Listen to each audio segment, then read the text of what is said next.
తారీఖు అనుకునేసరికి నేను ఈరోజు వీడియో రిలీజ్ చేయడానికి కూడా కారణం అదే. ఈరోజు చేసే కొంచెం మంచి పనులైనా సరే, మనకి వృద్ధి కలగడానికైనా సరే ఇది ఈరోజు చాలా ముఖ్యం అని అనుకుంటూ ఈ వీడియో పెడుతున్నాను, ఈ వీడియో యాడ్ చేస్తున్నాను. ఏంటండి ఈరోజు చేయవలసిన పనులు ఏంటని అనుకుంటున్నారా?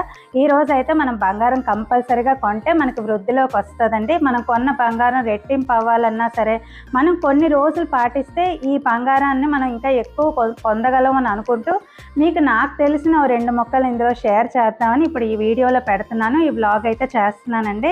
గురు పుష్యమి యోగం అనేసరికి ఎప్పుడు వస్తూ ఉంటుంది. మొన్న కూడా మనం వ్లాగ్స్లో డిస్కషన్ చేసుకున్నాం కదా. ఇంతకుముందు నేను ఒక 15 రోజుల ముందు నేను చెప్పాను బై గోల్డ్ టుడే అని వీడియో కూడా ఉంటుంది, కావాలంటే చూసుకోండి. అలాగే ఈరోజు అయితే పౌర్ణమితో కూడిన గురు పుష్యమి యోగం ఇవాళ వచ్చిందండి. మొన్న అయితే మా మామగారు పండగకి 10,000 అయితే ఇవ్వడం జరిగింది కట్నం అయితే. అది వేస్ట్ చేయకుండా ఒక 2 గ్రాములు అయితే బంగారం మేము కొనుక్కున్నాము.